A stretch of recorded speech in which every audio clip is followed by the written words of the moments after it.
Jagaaaaaan has awoken. Up, Woody Nerdigans. This is the one and only Packer Girl 89, and today's Manga Nerdigan live reaction video is going to be for Jagaaaaaan, chapter 67. So last time I covered this manga, I covered a bunch of chapters, but the main thing that happened that was just incredible was seeing Jagaaaaaan like truly awaken and destroy the weak part of himself. And this has really come about because a side effect of when Yumama and Jagaaaaaan fused. Remember back in that the final fight in the previous arc. And it's just so cool that Jagaaaaaan still gets transformations, and that's what makes this manga so fucking awesome. And I swear, Chainsaw Man, you need to be doing the same thing. Anyway, let's get to this chapter and see what happens next. And this chapter is titled New Ability. Jagaaaaaan, who controlled his desires and evolved. The atomic reactor of desire. It's an increase in the pumping ability of your heart due to the drugs in your brain. With that, you were able to create a new right arm and chest armor that you can control on your own. That's the new Jagaaaaaan atomic reactor. But okay, I'm not gonna lie here, but like seriously, that reactor that's on Jagaaaan's chest. Anyone else thinking Iron Man inspired here? It totally's got to be Iron Man inspired. But anyway, let's keep going. Chon. Besides the increased explosive power of your bullets, it's possible that you may have other dormant abilities. Kujo-san, would you be willing to join Scat and work with us? Yes, you can just call me Yumama. More importantly, to think Jagaaaaaan-san's body had such changes after we fused. And you gotta wonder if it's, and I just thought about this. You know how there's a couple of series that just really popped in my head just now because of fusions. And I'm not talking about Dragon Ball. I'm actually thinking of, oh my god, Tensei Shitara Slime Ken, or reincarnated as a slime, and Tade no Yoshua no Narigari, or Rising of the Shield Hero. The reason why I'm thinking of those in particular is because with Nifumi, with his shield power, it changes every time he absorbs something. And it's a little bit, and it just reminds me of this, but it really reminds me more of Tensei Shitara Slime Ken, especially in Rimuru's case, because remember, when Rimuru absorbs creatures, he gains new abilities as well. So, and especially recently we got hockey, so that's what I'm very curious if anyone else thought about those series in particular. Once again. Scat Headquarters Laboratory. In the first place, the phrase atomic reactor of desire, does that even exist? No, I made it up. Jagaaaaan's such a punk with the way he nearly blew his own head off, so I went with that. I see. I actually like that name. The atomic reactor of desire. I totally like that. That's so good. I see. Well, anyway, I'm glad you're here, Yumama-san. If Jagaaaaaan hadn't contacted you, Mikazuchi-san's arm wouldn't have been sorry, warnings. Mikazuchi-san's arm wouldn't have been regenerated. Thanks for coming, Yumama. Remember, Yumama still wants Jagaaaaaan. Also, thank you, Mikazuchi-san. Thanks to you, I got stronger. With this Jagaaaaaan, you've become, with this Jagaaaaaan, you've also become a fighting force to hunt down half-fractured humans. This is only the beginning. Wait.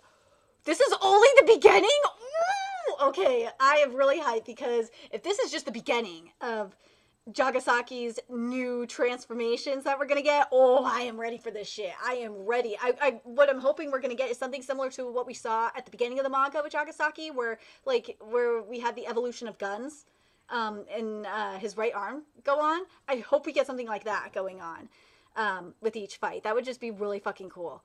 But our final goal is to kill Matsuya Michi Chiharu. Your right arm exists for that goal. Yes, and that's the reason why we're going to see a lot more transformations with Jagaaaaaan, is because he's got to be able to beat Chiharu, my favorite character in the series. He's got to be able to beat Chiharu, who is OP as fuck right now. Let's be real. Oh, and you best believe Chiharu is evolving too. So this is going to be really, really good. Well, shall we hurry and get to work? Let's go investigate the crime scene. It's a murder. Murder? Okay. Last night, the neighbors reported screams and angry voices. By the time the police arrived, it was already too late. Oh, and we saw this murder the last time I covered this manga as well. From the state of the body, they judged that it was not the work of a human, so they called the scat. But what do you think, Jagaaaaaan-san? There's no doubt that it was the murder was a fractured human, right? It was two fractured humans. Remember that shit. And remember they were called caterpillar. Each one was called a different type of caterpillar. Oh, this makes sense on why.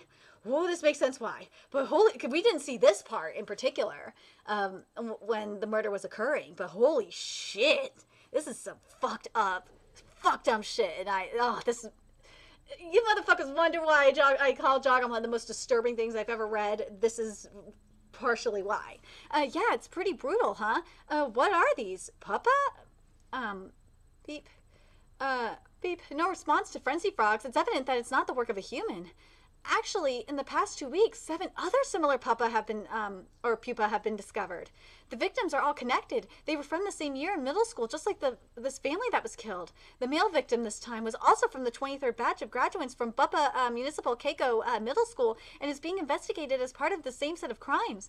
Also, fingerprints from the same 2 people have been found at all the crime scenes, so we think the killers are a duo. Well, no fucking shit. However, they don't have previous criminal records, so we can't identify the criminals from the fingerprints, and we have no other significant leads. Then should we do a thorough search for people who graduated from the same batch from this Keiko Middle School? You're right, but there are over 100 people who graduated that year. The autopsy will also take some time. I hope there won't be another victim in this time. The fact that they, I swear we're going into an episode of Criminal Minds right now. The fact that they killed their targets means that the murderers were able to use their abilities while retaining their reasoning. They were half-fractured humans, right? And you know who was, that's probably the case. It'd be best to reach, warnings, oh my god. Then that means that just like Wachi and that spider guy, it's highly likely they got their powers from Chiharu. Yep. It'd be best to reach Chiharu, and catch him before the next victim appears. Can I try something? What are you going to do? My new ability. Oh god! Yes, I do the dragon! I'll give it a try. Oh my god! Oh my god!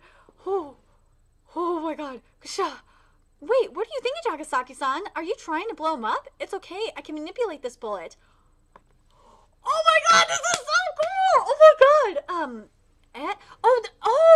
This is similar to, remember, during that final fight, when this is again when he was fused with Umama and we first saw the dragon, Jagasaki was able to manipulate this bullet as well. So, love how he's condensed it. Ever since that time I fought with Mikazuchi-san, I've been able to change bullets according to my imagination in ways I've never done before. Woo! The power of imagination. This bullet, I think I could probably move it according to my will. Ooh, this is going to be a battle of imagination against Chiharu. And you have to wonder if it's the same thing with Chiharu, that his abilities are evolving and he could use his abilities can adapt to based on to whatever he's imagining too. Oh my god, please make that happen. I would love to see that. Oh shit, this is awesome. So instead of it blowing up, I can remotely operate it. In other words, it's like my shadow clone. Even without waiting for the corpse to be dissected, I should be able to sense any abnormalities inside this body. I should be able to sense any abnormalities inside the body. Seriously? Wow. There's something stuck in the throat. What is this? A golf ball? And it says, on the ball, it says Emoto Golf Center. You watched Ishikawa Ryo, the Handkerchief Prince. Kemu, that's Saito Yuki. Huh? Really? Aren't they the same? Blah, they're not. Excuse me. I'm with the police. Are you the 2 owners of this place? Could I speak with you for a moment? Yes, with pleasure. At last contact with the evil duo, the 2 half-fractured humans. An exciting new chapter coming up. Oh my god. Oh my god. So, based on this chapter, I am really hyped for what's going to come. For like the next, because I don't think this is going to be the final arc. This better not be the final arc of this manga. There's just so much potential for what's going to happen, especially with Jagasaki and his attacks in particular.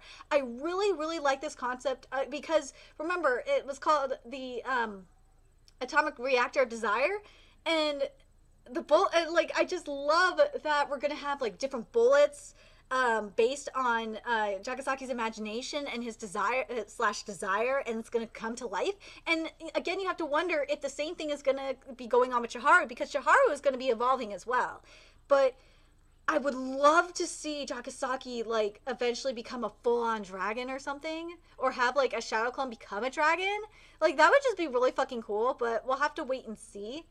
Um, but overall, like I'm really hyped for the direction of where this manga is going, and something I really hope is going to happen in Chainsaw Man. Actually, if Chainsaw Man keeps going, if it doesn't get dropped, is I hope we're going to have something similar going on there. And another thing I realized too is what's going on in Jagaaaaaan in a way is kind of similar to what's going on in Jujutsu Kaisen right now, and in the way that like Yuji was able to bring out the Black Flash with his own desire and stuff like that, and cursed energy being related to desires. It's really making me think of that too. And also I'm very curious in regards to the reactor, if Kaneshiro and Nishida were inspired by Iron Man or not. Very curious what you guys think. Let me know your thoughts in the comment section below, and remember to like, comment, share, and subscribe to Nerdigans Inc. if you love what I'm doing and want to help keep this channel alive so I can keep bringing you more Jagaaaaaan content. There's a few ways you can do that. You can donate to my PayPal, Patreon, GoFundMe, purchase something off my Amazon wishlist. All it's in the description box below. Also, make sure you follow me on Twitter, Twitch, Facebook, from me on PlayStation Network. That's in the description box below as well. Till next time, Nerdigans, I will be seeing you later. Bye!